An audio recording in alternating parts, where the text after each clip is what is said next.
Գյուրջան Կասկադ, հասանելի բնակարաններ 65 ամիս մարման ժամկետով։ Ես ուզում եմ կրկին խոսել անչափահասների շրջանում հանցագործությունների աճի տարածման մասին, շեշտելով այն հանգամանքը, որ ցավոք սրտի երկու տեսակ հանցագործությունների հետ մենք գործ ունենք հիմնականում, դա ագրեսիայի ատելության խոսքի հիման վրա ծագած վիճաբանություն, դրան հետևած դանակահարություն կամ կրակոցներ եւ իհարկե այս մեր ժամանակների ամենամեծ աղբի մասին թմրամոլություն, թմրավաճառություն։ Ես կառավարությանը ներկայացրել եմ մի առաջարկ եւ կրկին ուզում եմ այս մասին խոսել, որ հուսով եմ կստանամ ձեր աջակցությունը, որ 15-ից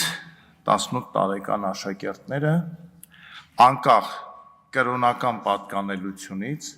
քաղաքացիությունից, ծնողների թույլտվությունից ենթարկվեն պարտադիր թունաբանական հետազոտության եւ գոնե մի ուսումնական տարվա ընթացքում աշակերտների 33%-ը անցկացվի այդ փորձաքննությունը, իհարկե 1-2 օր առաջ պարտադիր տեղեկացնելով ծնողին, ոչ թե հայցելով նրա թույլտվությունը։ Եթե կառավարությունը հակված է նրան, որ սա պետք է լինի կամավոր, ապա այն իզուր միջոցառում է, որովհետև որևէ թմրամոլ երեխա ինքնակամ չի գնա ներկայանա, ասի խնդրում եմ ստուգեք ես թմրամոլ եմ, թե չէ։ Սա շատ կարևոր է, որովհետև եթե մենք այս ամեն ինչը չենք անում, մենք չենք կարող կանխել եւ թմրավաճառքի դեպքերը, որովհետև եթե կա պահանջարկ, այդ վաճառքն էլ անպայման լինելու է։ Եվ եթե ունենք նման սերունդ, որը ցավոք սրտի ես հիմա թվեր չեմ ուզում հրապարակեմ, բայց այդ թվերը դուք տեղյակ եք, թե օրինակ 17-18 տարեկանների շրջանում դա որքան է տարածված, բա մենք ես ինչի ենք օրենքներ ընդունում, ինչի ենք իրար հետ վիճում, կռվում, նյարդայնանում, եթե գալու է մի սերունդ, որը կախվածություն ունի շատ մեծ քիմիական այդ թմրամիջոցներից եւ բոլոր երեխաների ծնողներին էլ թվում է, թե իր երեխան հեռու է եւ ծխելուց եւ նարկոտիկներ օգտագործելուց։ Մենք պետք է օգնենք, չէ՞, ծնողներին, որովհետեւ ոչ մի ծնողի մտքով նման բան չի անցնի։ Մեզ երեխաները լսում են, իրենք կարող են վկայել, թե նրանցից քանիսն են գնում տուն ու ասում սիրելի հայրիկ ու մայրիկ, գիտեք, մենք ծխում ենք կամ են այքոսներն ենք օգտագործում, իսկ շուտով պատրաստվելու ենք առաջին թմրադեղը օգտագործել։ Չեն անում իրենք տենց բան։ Մենք որպես պետություն դա պետք է անենք։ Եվ ես խնդրում եմ այս հարցին լուրջ մոտենանք, որովհետև 1987 թվի մի պահ մեր երկիրը հասավ 3.8 միլիոն բնակչության, այսօր նորից նվազման միտումներ է գնում եւ մենք եթե առողջ սերունդ չունենանք, առողջ սերունդի ամուսնություններ չունենանք, 20 տարի հետո այս կարելի է գրել տարեց մարդկանց, չգիտեմ, մշակութային կենտրոն, որովհետև դրան ենք գնում եւ մենք բոլորս պետքա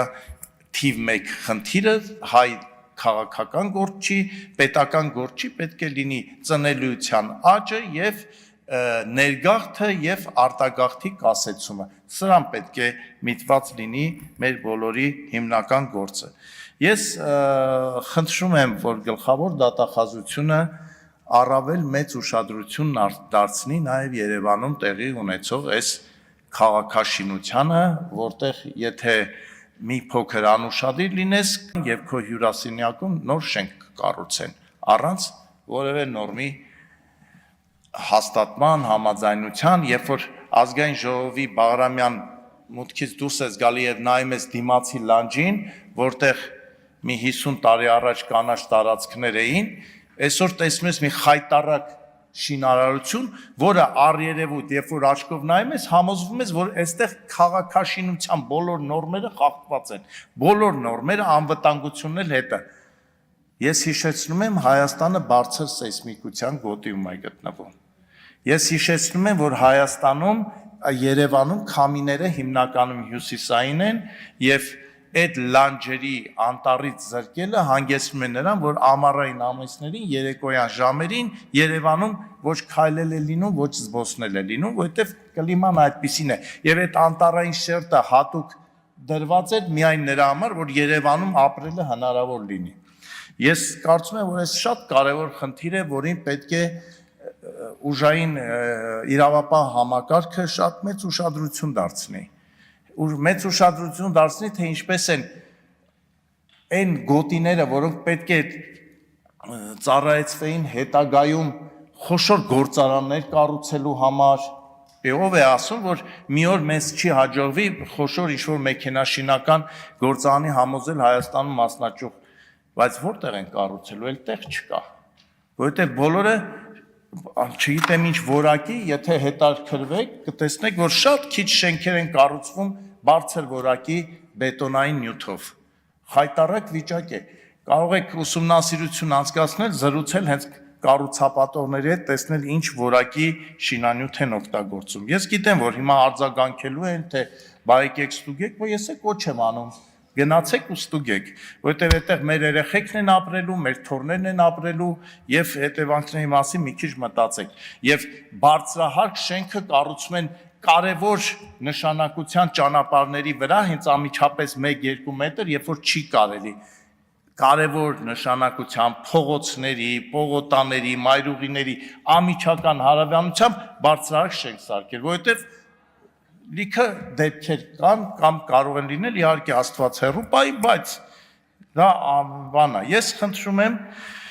որ դատախազությունը, մյուս իրավապահ մարմինները հատուկ ուշադրություն դարձնեն ատելության խոսքի տարածմանը, որը հանգեցնում է հանցագործությունների, որը հանգեցնում է բռնության երևույթների դրսևորումների։ Սա մի փուլ ենք մտել, երբ որ արդեն մեզ համար սովորական է, որ կարելի է գնալ մարդուն վիրավորել, հայոյել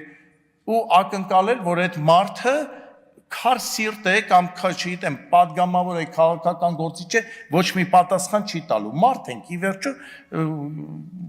տարբեր գեներ ենք ստանում եւ չենք կարող ասենք այդ պահին մեզ ոնց կդրսևորենք։ Բա այդ ատելության խոսքը պետքա կանխվի, չէ՞, որ հակառակ գործողություններ չլինի։ Իսկ երբ որ լինում է այդ հակառակ գործողությունը, պետք է պատշաճ պատասխանատվության ենթարկվեն, որովհետև այս ի վերջո պետություն է եւ ոչ թե չգիտեմ ինչա, որ դե լավ, դե հիմա ծեծեցինք ոչինչ, խփեցինք ոչինչ, վիրավորեցինք ոչինչ։ Ի վերջո մենք բան ենք դառնում, քար ենք դառնում, դիմանում ենք, բա մեր տան անդամները իրանք այդպեսին չեն, իրանք դեռ մարդկային իրանք բարձր արժեքները պահել են, մեր նման չեն կարանում։ Վիրավորվում են, որ իրանք վիրավորում են, որ իրանք եղբորը, քրոջը, ընտանիքի անդամին վիրավորում են։ Ինչքան կարանք մենք այս ամեն ինչը հանդուրժենք։ Ես ուզում եմ, քանի ժամանակ կա, մի խնդրի մասին եւս ձեր ուշադրությունը բևեռեմ։ Մեր շատ քաղաքացիներ վարում են տաքսիներ, Yandex ծառայության տաքսիներ։ Նրանք հարկվում են, հարկ են վճարում։ Պետությանը հարկ են վճարում, բայց այդ նույն պետությունը իրեն ասում է, դե գիտես ոչինչ որ հարկ ես վճարում, բայց դու չես համարվում աշխատող։ Դու չես կարող աշխատանքային ստաժ ունենալ, դու չես կարող գնալ բանկից օգտվել։ Սա չեք կարծում, որ առերևույթ հանցագործություն է մի հսկայական մարդկանց նկատմամբ։ Ի վերջո, եթե այդ մարդը աշխատում է, փող է վճարում, հարկ է տալիս, բա ինչ որ միտեղ այդ մարդը պիտի ինչ որ օգտվի այն ամեն ինչից, ինչ որ մյուս աշխատողները։ Կարծում եմ, սա շատ կարևոր է եւ ինձ թվում է պետքա դուք էլ մյուս իրավապահ մարմիններն այս խնդրին անդրադառնան եւ ամենակարևորը ցանկացած որոշում, ցանկացած քայլ, գործողություն դատախազության կողմից պետք է ամենակարևորը լինի արդարության հիմքով։ արդարության եւ բանականության հիմքով։ Երբ որ այդ արդարությունը չկա, այսինքն երբ որ մարդը համադրում է, այս դեպքում սենց եղավ, այն մի դեպքում այն եղավ, ձեր աշխատանքը ընկնում է ջուրը։ Շնորհակալություն։